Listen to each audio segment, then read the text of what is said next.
नमस्कार, news India first में आपका स्वागत है। मैं आपके साथ रविंद्र कुमार इनसे संवाददाता और मेरी सहयोगी योगेंद्र प्रजापति छोटी काशी अनुपशहर से। इस समय पर हम जुड़े हुए हैं छोटी काशी अनुपशहर के गणमान्य व्यक्तियों से। तो जैसा कि हमारे भारत देश में एक अभिशाप बना हुआ है आतंकवाद, तो आतंकवाद पर डिबेट करेंगे, चर्चा करेंगे कि इस देश में जो आतंकवाद कैसे फैला और किस तरीके से ये निपटाया जा सकता है। आप अपने परिचय बतलाएंगे? मैं कमल बंसल एडवोकेट हूँ और अनुपशहर बार एसोसिएशन का प्रेसिडेंट हूँ लगातार। मैं तो वकील साहब, हमारे देश का लोकतंत्र आतंकवाद से कितना प्रभावित हुआ है? बहुत ज़्यादा प्रभावित है। लोकतंत्र की बात करें तो एक ज़माने में ललित नारायण मिश्र जैसे आदमी ने अपने रेल मंत्री बनने का इस्तीफा दे दिया था। आज गृह मंत्री जैसे लोग बैठे हुए हैं, रक्षा मंत्री बैठे हुए हैं, ये पूरी तरह फ्लॉप हो चुके हैं। इंटेलिजेंसी फ्लॉप हो गई है, विपक्ष सपोर्ट कर रहा है, उसके बावजूद भी शर्म नहीं आ रही कि हम इस्तीफा दे दें और नए लोगों को चुनाव करके हम बैठाए प्रशासक बना करके राष्ट्रीय शासन लागू कराएं और मनुष्य जैसे आदमी को घटा करके नए आदमी की नियुक्ति करें। क्या वजह है? वही तो वजह है, वही तो लालच है। आर्थिक आतंकवाद हो चाहे क्राइम वाला आतंकवाद हो, चल रहा है। पूरी केंद्र सरकार अब कोई फर्क नहीं है। बात लंबी चौड़ी है कि हम पानी बंद कर देंगे पानी बंद। क्या भौगोलिक स्थिति ऐसी है? 98 साल तक पानी बंद नहीं कर सकते हैं। ये तो बस जनता को बहकाने का एक तरीका इनके पास है। विपक्ष चुप है, इसलिए चुप है कि ये बात निकल के ये आएगी कि HRM की बात निकल के आएगी। ये गलत बात है। सारे लोग फेल हो चुके हैं केंद्र सरकार में, उन लोगों को हटा दिया जाए। कश्मीर में हालात नहीं सुधरे हैं, केवल मीडिया ने बदल दिया है वहाँ का स्वरूप। कुछ नहीं सुधरा है। 370 हटा दी गई है, कुछ नहीं है। बाकी जो कि तो हैं, खुल्लम खुल्ला लोग मारे जा रहे हैं, खुल्लम खुल्ला मार रहे हैं, पब्लिक में जिंदा मार रहे हैं। 28 मौतें एक साथ, कितना विवश कांड है। शर्म नहीं आ रही है कि हम इस्तीफा दे दें खुद ही। पब्लिक कहेगी तब देंगे। अरे दे देना चाहिए, नए लोगों को नियुक्ति करें। बड़े बड़े हम पे बड़े बड़े काबिल लोग हैं हिंदुस्तान में, उनकी नियुक्ति करें। वहाँ प्रशासक हटाएं मत, राज्यपाल उपराज्यपाल को हटाएं मत। रही बात वहाँ की लोकल पॉलिटिक्स की, और उन लोग को हनुमान जी थोड़ी है जो मतलब ये कर देंगे, हटाऊंगा दीजिए। अरे जब राष्ट्रीय शासन लागू हो जाएगा क्या रह जाएगा? और फौजों को तैनात कर दीजिए, इंटेलिजेंस के प्रमुख उनको हटा दीजिए। जब नहीं हटाएंगे, नहीं बदलेंगे। अभी हम देखते हैं अनुपशहर थाने में कोई काम हो जाए या किसी थाने में व्यवस्था खराब हो जाए, तुरंत कप्तान बदल देता है। क्यों नहीं बदल रहे हैं? ये क्या लालच है आखिर? बेटी पॉलिसी कहाँ है? राजनीति कहाँ चलेंगे ये सब? अरे बैठ के एक मीटिंग हो, मंत्री की मीटिंग बैठक की। नाम बतलाएंगे अपना? डॉक्टर राकेश आर्य। तो सर, जैसे हमारे देश में अब की बार ऐसी आतंकवादियों ने घटना नहीं की है, पूर्व समय में भी काफ़ी ऐसी घटनाएं की हैं, दुखदाई हुई हैं। और ये आतंकवाद ये कैसे सरकार निपटा पाएगी या लोकतंत्र खतरे में है इससे? बिल्कुल, बहुत अच्छी बात आपने कही है। मेरा यहाँ के जो बुद्धिजीवियों के माध्यम से, आप पत्रकारों के माध्यम से समाज में जो संदेश जाना चाहिए वो ये है कि हमारे सरकार की ये भाजपा या किसी कांग्रेस से कोई बैर दुश्मनी नहीं है। यहाँ की जो सरकार है ना, ये जो जिम्मेदारी हमारी बनती है बुद्धिजीवी वर्ग, जिसमें प्रशासन के भी लोग हैं, शासन के भी लोग हैं, उनको एक इस तरह की पॉलिसी बनानी चाहिए कि जो हमारे आज जम्मू कश्मीर में एक छोटी सी घटना है, ये हमारे भारत के साथ साथ अंतर्राष्ट्रीय स्तर पर भी इस तरह की समस्याएं हैं। और हमें स्पेशली अपने भारत में ये समस्या का अगर समाधान करना है तो हमें इसको कैटेगराइज करना होगा, हमें श्रेणीगत बांटना होगा कि वास्तव में ये आतंकवाद है क्या। आतंकवाद का शाब्दिक अर्थ भय होता है, डर होता है, त्रासदी होता है। तो सिर्फ एक ऐसा नहीं कि जम्मू कश्मीर में त्रासदी है, हम अपने देश के किसी भी क्षेत्र में चले जाएं, चाहे विशेष रूप से हम नॉर्थ ईस्ट में जाते हैं, जहाँ जैसे अरुणाचल है, मेघालय, त्रिपुरा, मिजोरम, वहाँ भी हम देखते हैं, मणिपुर, कि वहाँ जल रहा है। हम अपने साउथ में जाते हैं तो वहाँ हिंदी और गैर हिंदी के नाम पर वो हमारा देश जल रहा है। और अगर पश्चिम बंगाल की साइड में जाते हैं तो वहाँ भी इस तरह के मुद्दे हैं कि जो उठाए जा रहे हैं और जिनके नाम पर हिंसा हो रही है। इसका कारण एक मात्र ऐसा नहीं है कि वो लोग नाराज़ हैं। सबसे बड़ी बात मैं यहाँ के माध्यम से कहना चाहूँगा कि आर्थिक विषमता, हम लोग जब इसका आतंकवाद का डिवीज़न करते हैं तो हम पाते हैं कि ये सामाजिक आतंकवाद, राजनीतिक आतंकवाद, धार्मिक आतंकवाद, आर्थिक आतंकवाद, क्या हम अपने समय अब कहीं बैठ करके इस तरह जो आप चर्चा कर रहे हैं इन विषयों पर कभी बात करते हैं कि हमारे समाज में जो सामाजिक आतंकवाद है वो बहुत बड़ा है और हमारे हर व्यक्ति के घर में बैठा हुआ है। हम नहीं चाहते कि समाज में समानता हो, आर्थिक समानता हो। जब तक हम इन विषयों पर खुलकर बात नहीं करेंगे, पार्टी से हटके, पार्टी बहुत छोटी चीज़ है, हम 5 साल में पार्टी बदल देते हैं, लेकिन हमारे इन लोगों को निकल के आना पड़ेगा जो आज के बदलते युग में, कि हम जब तक आर्थिक समानता की मुद्दे पर बात नहीं करेंगे हम आतंकवाद को खत्म नहीं कर सकते। मेरा नाम मुनीश शर्मा, भारतीय जनता पार्टी का मंडल अध्यक्ष अनूप शहर। तो भारत सरकार आतंकवाद से निपटने के लिए क्या कार्य कर रही है? जब तक अपने ही घर में जो कहते हैं ना कि जो चुगलबंदी या कोमिल करना, जब अपने देश के ही कुछ जो वहाँ रह रहे हैं कश्मीर में जो शहीद हुए हैं, उन जो आतंकवादियों को शरण दे रहे हैं, जब तक उनको ख़त्म नहीं होंगे तब तक ये आतंकवाद भी नहीं खत्म हो पाएगा। नहीं, भारत सरकार क्या कदम उठा रही है? अब भारत सरकार तो आज की डेट में जो पहले हो रहा था उसको आज शून्य के बराबर है ना जी। और उस पर अभी चल रही है चर्चा, उसको जल्दी से जल्दी। तो गुरुदेव अपना नाम और पता मेरा नाम बताएं। राजेंद्र गौड़, पूर्व प्रवक्ता एलडीए इंटर कॉलेज। तो सर मैं आपसे ये पूछना चाहता हूँ, जैसे पहले भी पूर्व समय में भी आतंकवादियों ने हमारे देश में आतंक मचाया है। जब आतंक का नाम आता है तो हमारे देश में बच्चे बच्चे में आक्रोश फैल जाता है। तो भारत सरकार इस पर क्या निर्णय कर रही है, क्या सफलता पाएगी? देखिए, आतंकवाद से बच्चे को परेशानी होती है, इसमें कोई शक नहीं है। पर मैं एक बात बताऊं, आप प्रश्न कर चुके हैं औरों वक्ताओं से, आतंकवाद कब से आ गया। मेरा मानना है आतंकवाद उस दिन आया जिस दिन भारतवर्ष से पाकिस्तान अलग हुआ और पाकिस्तान की कुदृष्टि कश्मीर पर उसे छीनने की, इसलिए वो भारतवर्ष को डराता रहा, भयभीत करता रहा। अब तक कि सब लोग बर्दाश्त करते रहे। वर्तमान समय में उस शुभम का क्या दोष था जिसकी 16 अप्रैल को शादी हुई और 22 अप्रैल को 6 दिन बाद उसे मार दिया गया उसकी पत्नी के हाथ में। सारे देश में रोष है। खुशी केवल इस बात की है कि इस समय हर राजनीतिक पार्टी इस समस्या के विरोध में एकजुट हो गई है। हमारा देश, हमारा जम्मू कश्मीर प्रगति के मार्ग पर था, जहां पत्थरबाजी वगैरह दोनों की बात होती थी वो नहीं होती थी, सब ठीक चल रहा था। लेकिन इस घटना का जिम्मेदारी मैं उनको देता हूं जिन्होंने उस प्रदेश में इलेक्शन करा दिया। अभी इलेक्शन की संभावना वहाँ नहीं थी। अगर इलेक्शन हो गए तो फिर वहाँ की सरकार ने क्या किया, बीएसएफ के जवान भले ही वहाँ आ जाएं, वहाँ 400-500 लोग भले आ जाएं, देखिए क्या उस प्रदेश की पुलिस मौजूद थी वहाँ? क्यों नहीं थी?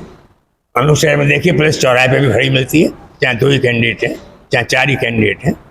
पुलिस को वहाँ होना चाहिए था। होता पुलिस तो शायद वो आतंकवादी डर जाते और ये अंजाम न देते।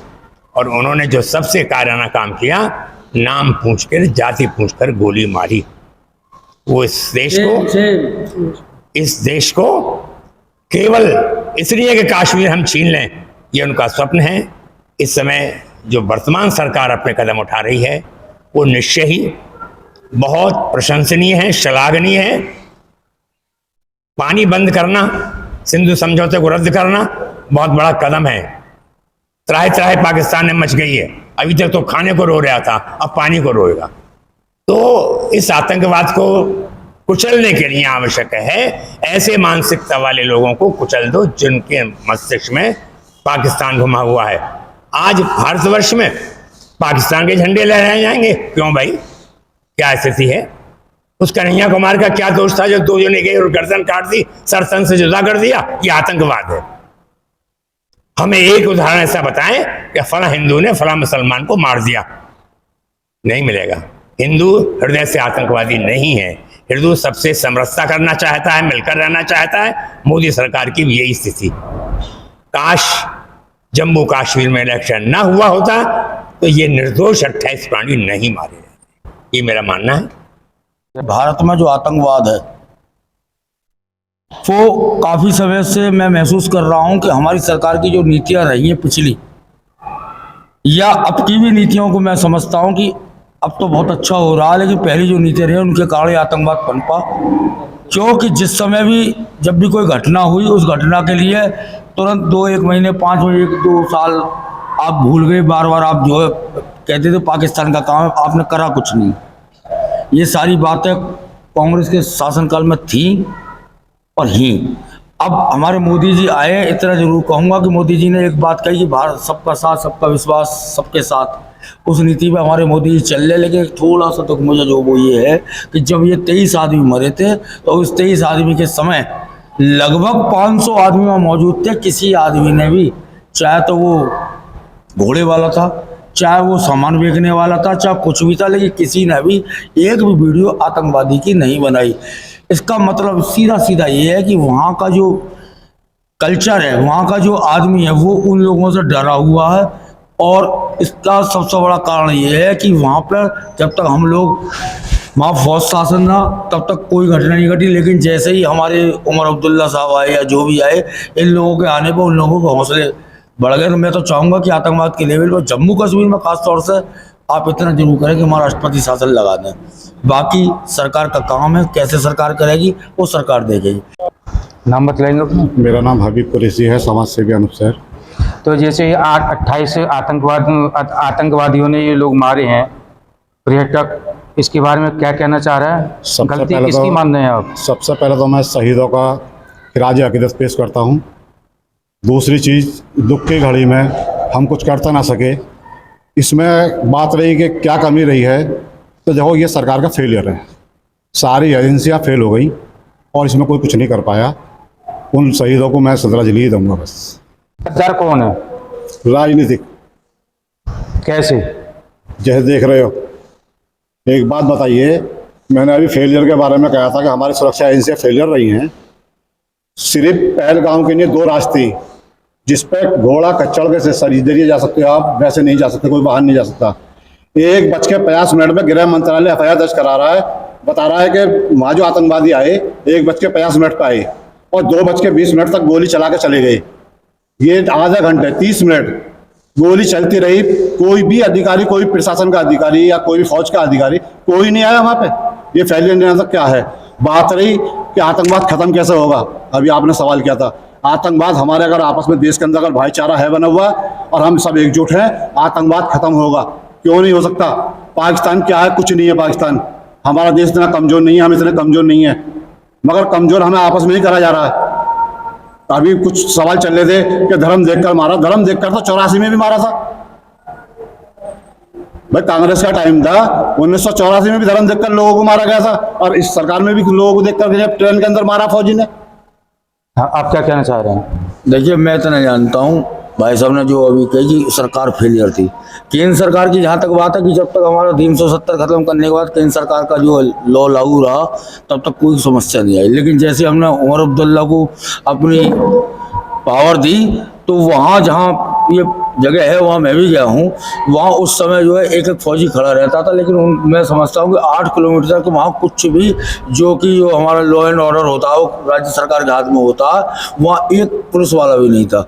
मैं जितना समझता हूँ ये समझता हूँ कि कश्मीर का जो राजनीतिक मुसलमान है वो गद्दार हो चुका है। इसका इलाज मात्र राष्ट्रपति शासन है। भारत के मुसलमान की बात नहीं कर रहा हूँ, जो पाकिस्तान से प्रेम करते हैं उन मुसलमानों के लिए मैं बिल्कुल सख्त खिलाफ हूँ। उनके खिलाफ कार्रवाई होनी चाहिए, चाहे वो अनूपसर में बैठा हो, चाहे वो जम्मू कश्मीर में बैठा हो। देश में कांग्रेस की सरकार थी तब उस समय हमारे 2 फौजियों के सिर काटे गए, वो भी आतंकवादियों ने काटे गए। इस पर कोई जवाब देना चाहता है?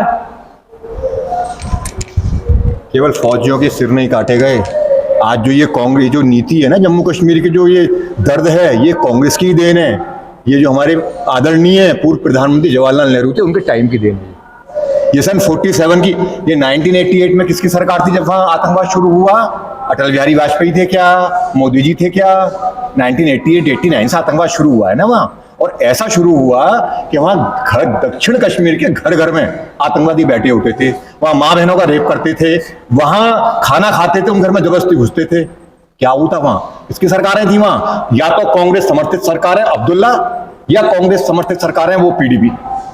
इनकी सरकारें थी ना, कोई और तो थी नहीं, बीजेपी थी नहीं वहाँ। सेंट्रल में कांग्रेस में जब उसको छोड़ा गया रूबिया के खिलाफ, जब गृह मंत्री जो थे उनकी लड़की को अपहरण, वो आतंकवादियों अपहरण किया, तो कितने आतंकवादी छोड़े गए उनके लिए? किसकी सरकार थी साहब? अब्दुल्ला, कांग्रेस सेंटर में। अभी घरियाली आंसू बहाते रहो बैठ के कि हम देखो, सबसे पहले मैं ये कहना चाहूँगा, पाकिस्तान एकदम बौखला गया है। जब से सिंधु जल नदी समझौता निरस्त करा है प्रधानमंत्री मोदी जी के नेतृत्व में, तब से बौखला गया। क्योंकि आधा पाकिस्तान का जो कृषि उत्पादन होता है वो सिंधु नदी के जो भारत से जा रही है उससे होता है, और वो बिल्कुल बैन कर दी गई है।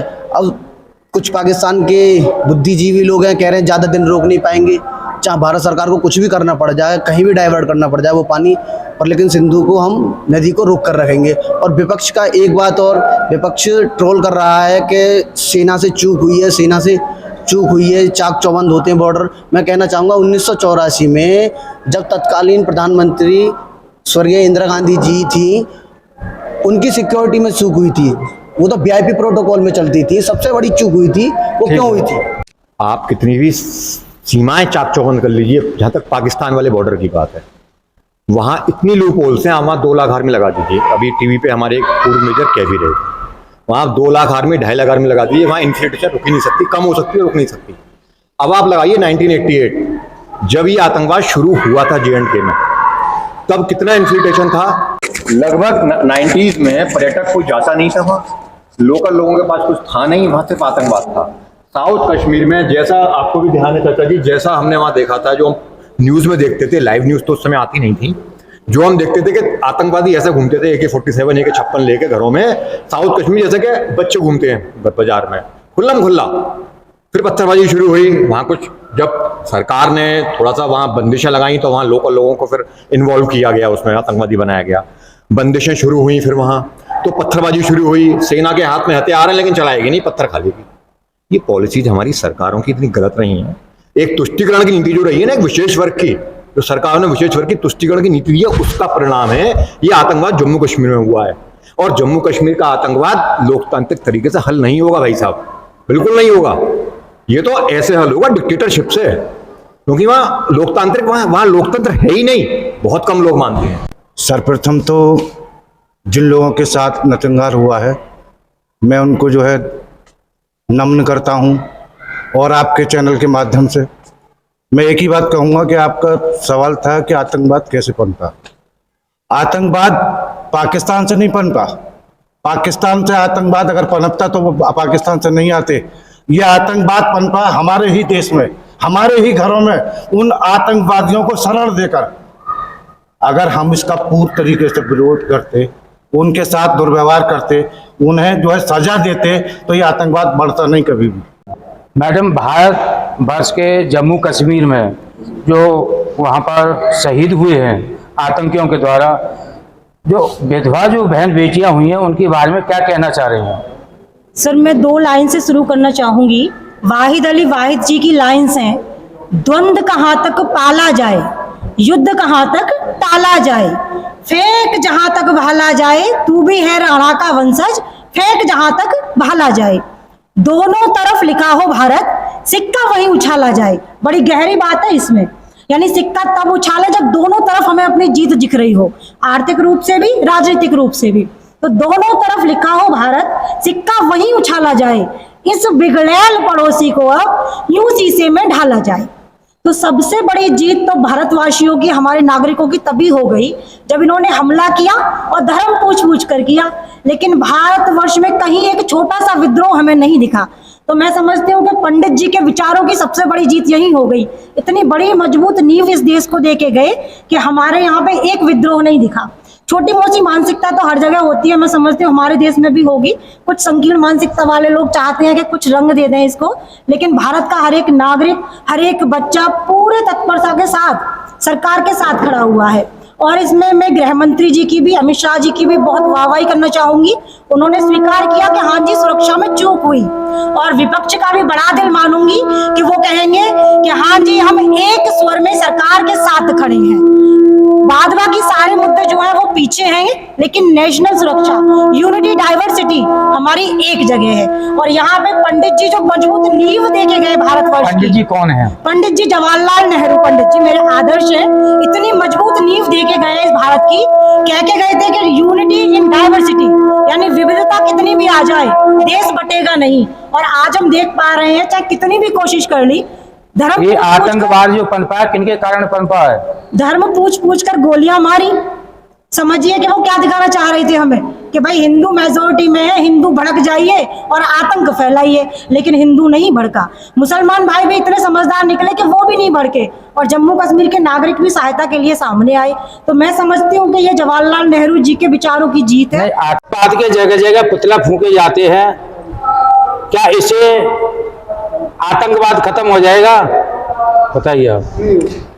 मैं बताता हूँ, इससे आतंकवाद तो खत्म नहीं होगा, लेकिन लोगों की मनस्थिति जरूर बदलती है। जो भरा नहीं है भावों से, बहती जिसमें रसदार नहीं, वो हृदय नहीं है पत्थर है जिसमें स्वदेश का प्यार नहीं। तो ये होता क्या है, इन पुतलों के फूकने से, पाकिस्तान का पुतला फूकने से, आतंकवाद का पुतला फूकने से हमें वो जोश मिलता है। आतंकवाद जाके मैं खत्म नहीं कर रहा हूँ, वहां जाके बॉर्डर पर जाके मैं, वो तो हमारे सैनिक हैं, बहादुर सैनिक बैठे हुए हैं, सब निपट लेंगे सबसे, उन्हें पता है कैसे निपटना है। आतंकवाद ना कि सरकारों के काम है खत्म करने, और सरकारों के काम है ना पैदा करने। आज की चीज हो गई, वर्तमान का आतंकवाद ज्यादा खतरनाक है, जो हमारी 6 दिन की ब्याही हुई बेटी विधवा हो जाए। दूसरी बात मैं ये कहना चाहता हूँ, इस आतंकवाद की जड़ में शायद मुस्लिमों में वक्फ कानून संशोधन से परेशानी हो रही है, जबकि भारतवर्ष में पाकिस्तान का जितना एरिया है उससे ज्यादा एरिया वक्फ समिति पर है, कमेटी पर है, और वो पसमानदा मुसलमानों को नहीं मिल रही, वो गरीब मुसलमानों को नहीं मिल रही, वो उनको मिल रही है जो उस पर काबू है, दबंग है।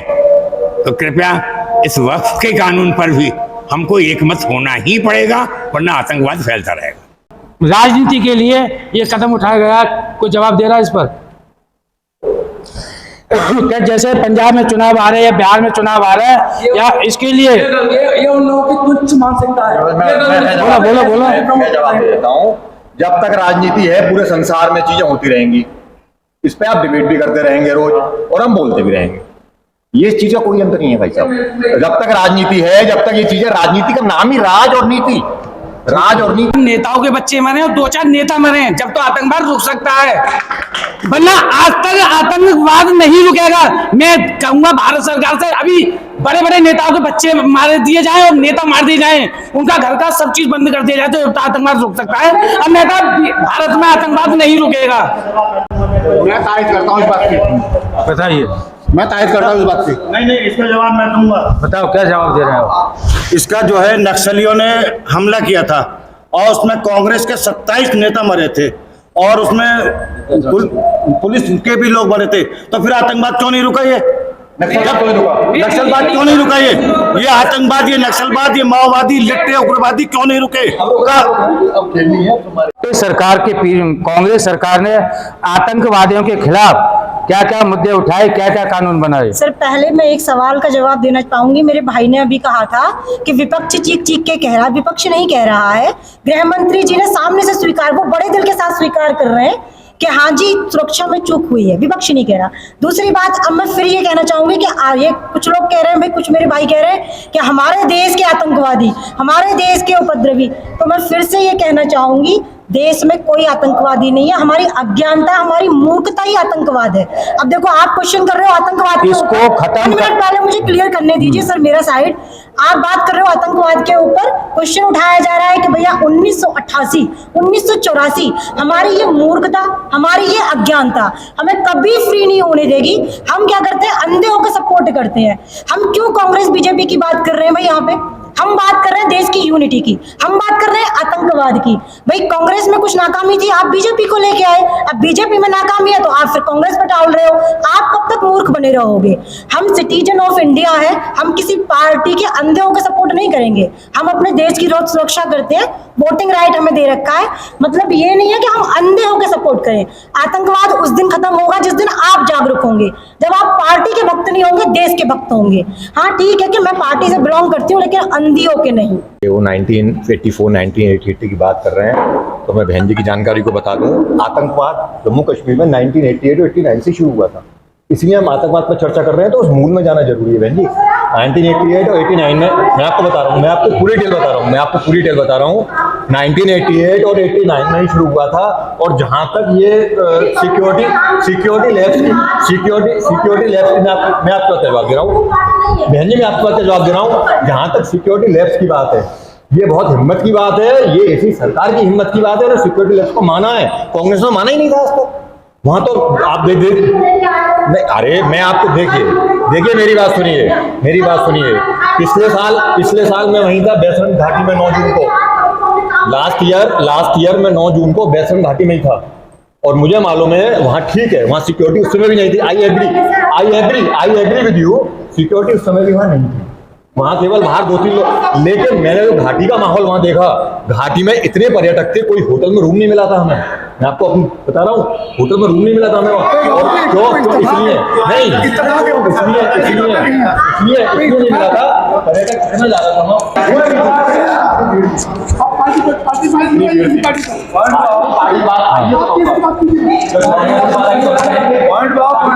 पॉइंट क्या बताओ?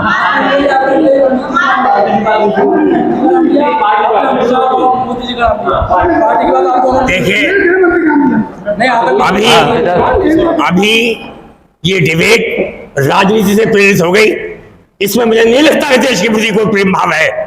और ये मैंने सुना था कि आतंकवाद का कोई धर्म नहीं होता, कोई जाति नहीं होती। मैं भी मानता था बदमाशों का, आतंकवादियों का धर्म जाति नहीं होती। लेकिन इस घटना ने पैंट उतारो, कलमा पढ़ो, क्या मतलब है इसका? क्या नाम है तुम्हारा? और तब मारा, कितने मुसलमान मारे उन्होंने? मैं ये कहना चाहता हूं, ये धर्म भी है, जाति भी है। और जहां तक रवीन जी, आप गूगल खोल के देख लीजिए, आपने बताया आतंकवाद 79 से चल रहा है। मेरा मानना यह है आतंकवाद 47 से चल रहा है। जब से पाकिस्तान अलग हुआ, तब से उसकी दृष्टि कश्मीर पर रही। आतंकवाद महात्मा गांधी जी के बनने से चल रहा है। हाँ जी, कब से चल रहा है? आतंकवाद महात्मा गांधी मरे, महात्मा गांधी ने आतंकवाद बनाया है? महात्मा गांधी ने नहीं बनाया, महात्मा गांधी को मानने वाला आतंकवादी सबसे पहले देश का। और बात रही है एकजुटता की या सरकार की, तो सरकार का तो फेलियर है। सरकार खुद गृह मंत्रालय मान चुका है, इस बात को आप मानो। मोदी जी का पायलट बजाय ले आना चाहिए था पहलगांव, और लेके पहुंच गया बिहार रैली में। ये फेलियर इसलिए है, देखिए अब्दुल्ला फेलियर है, मोदी जी यार अब्दुल्ला अगर फेलियर है तो गवर्नर कौन है? वहां पर राज कौन है? उसकी वैल्यू तो लगाओ ना फिर, लगाओ। कौन सा मुसलमान आया खिलाफत करने की बात की? मैंने करी, हिंदुस्तान का मुसलमान बहुत प्रिय है, मैंने नहीं करी। लेकिन जो आतंकवादियों का समर्थन कर रहा है वो बुरा है। आतंकवादियों का जो समर्थन कर रहा है उसको आतंकवादियों की किस्मत क्यों नहीं गिनते? मगर मोदी जी बिहार की रैली कर रहे हैं ऐसी टाइम में। सुनिए, एनटी की बात तो सही है, कांग्रेस खत्म हो गई, गलती हमारी उमर अब्दुल्ला की है। तो उमर अब्दुल्ला भी राज नहीं कर रहे, सेंटर सरकार तुम्हारी है, हमने तुम्हारा है, बर्दाश्त कर लो। अरे भैया 2025 में जी रहे हैं। 6 दिसंबर 1992 में यहाँ भी हुआ ना यूपी में। 25 में जी रहे हैं भैया, अरे आप ये कहना चाहते हो कि अगर मेरा बाबा खड़ा, देखिए मैं इस पे एक ही बात कहना चाहूंगा, ये लोग तो अपनी बहसों में आ गए।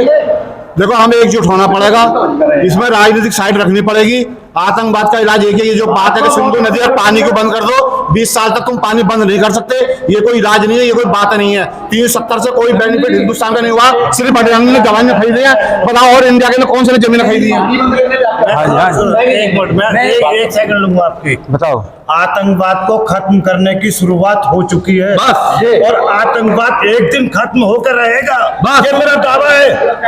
आतंकवाद को खत्म करने के लिए देश के गृह मंत्री ने 8 मकान जमी दोस्त कर दिए। जीरो टॉलरेंस नहीं चला रहे हैं हम इस बात पे, हम मानने इस बात को। ये किसी का पारिवारिक पैनल नहीं है।